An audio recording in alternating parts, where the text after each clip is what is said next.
कुंडली टीवी के सभी दर्शकों को मेरा यानी गुरमीत बेदी का नमस्कार। जिस तरह ज्योतिष में 9 ग्रहों की महत्ता है और हर ग्रह हमारे जीवन पर असर करता है, हमें अच्छे व बुरे परिणाम प्रदान करता है, हमारे लिए संभावनाओं के नए द्वार खोलता है, उसी तरह वास्तुशास्त्र की भी हमारे जीवन में बहुत महत्ता है। वास्तुशास्त्र के उपाय अपनाते हुए हम अपने जीवन में सुख और समृद्धि हासिल कर सकते हैं, नकारात्मक शक्तियों से अपने घर और अपनी मनस्थिति को बचा सकते हैं। मैं आज की इस पोस्ट में कुंडली टीवी के दर्शकों को वास्तुशास्त्र के 9 ऐसे टिप्स दूंगा जिन्हें आजमाकर आप अपने जीवन को और खुशगवार बना सकते हैं, अपने जीवन में नई एनर्जी भर सकते हैं। ये उपाय बेहद आसान हैं और बेहद कारगर भी हैं। इन उपायों से आपके भीतर पॉजिटिविटी बढ़ेगी, आपके घर में सकारात्मक ऊर्जा का संचार होगा। ये जो 9 उपाय हैं उनमें सबसे पहला उपाय है स्वास्तिक चिन्ह का। हमारी भारतीय संस्कृति में स्वास्तिक का विशेष महत्व है। हमारे पूर्वज घर के मेन गेट के ऊपर सिंदूर से स्वास्तिक का चिन्ह बनाते थे। इससे घर में सौभाग्य और समृद्धि में वृद्धि होती थी।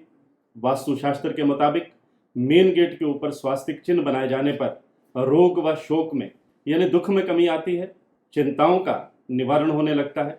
इसके बाद जो दूसरा टिप्स है, अगर आप अपने घर के सदस्यों की तरक्की चाहते हैं तो घर के सभी प्रकार के वास्तु दोष दूर करने के लिए मेन गेट के एक तरफ केले का वृक्ष और दूसरी तरफ तुलसी का पौधा गमले में लगा दें। घर में सकारात्मक ऊर्जा का वास होने लगेगा। और तीसरा टिप्स है, अगर आपने कोई प्लॉट खरीद रखा है और मकान बनाने का योग नहीं बन रहा या मकान बनाने के लिए पैसों का इंतजाम नहीं हो रहा, तो पुष्य नक्षत्र में उस खाली प्लॉट में जाकर के अनार का पौधा लगा दें। मकान बनने का योग अपने आप बनता चला जाएगा। और जो चौथा टिप्स है, अगर आपके घर में कोई वास्तु दोष है तो उस दोष को दूर करने के लिए कुछ भी तोड़ फोड़ करने की ज़रूरत नहीं है। आपने सिर्फ इतना करना है कि मकान की छत पर एक बड़ा गोल शीशा यानी आईना इस तरह से लगाएं कि मकान की संपूर्ण छाया उसमें दिखाई देती रहे। हमारे वास्तुशास्त्र में ये जो आईना है, मिरर, इसको उत्प्रेरक बताया गया है, जिसके द्वारा भवन में तरंगित ऊर्जा का सुखद एहसास होता है। और जो 5वां टिप्स है वो है कि आपको भूलकर भी कभी घर में टूटे बर्तन या टूटी खाट का प्रयोग नहीं करना चाहिए और ना ही घर में टूटे बर्तन व टूटी खाट रखनी चाहिए। इसका आपका फायदा तो होगा नहीं, उल्टा धन हानि के योग बनते चले जाएंगे। और जो छठा टिप्स है वो है, हमारे घर में सबसे जो सात्विक जगह होती है वो होता है रसोई घर, हमारा किचन। घर की सुख समृद्धि जो है वो रसोई घर से झलकती है।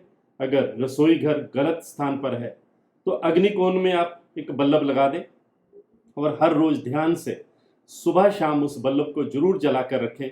इससे वास्तु दोष भी दूर होगा और घर में सुख समृद्धि का वास भी होगा।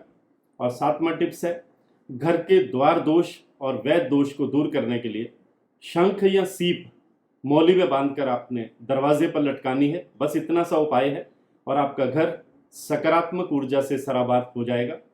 और 8वां टिप्स है, अगर आपने अपने घर में कोई पूजा स्थल बना रखा है तो वहाँ शुद्ध देसी घी का दीपक आप हर रोज जलाएं। अगर घर में शंख भी रखा है तो उसकी ध्वनि 3 बार सुबह शाम नियमित रूप से करें। घर से नेगेटिव एनर्जी बाहर निकल जाएगी। और अब बात करते हैं 9वें टिप्स की।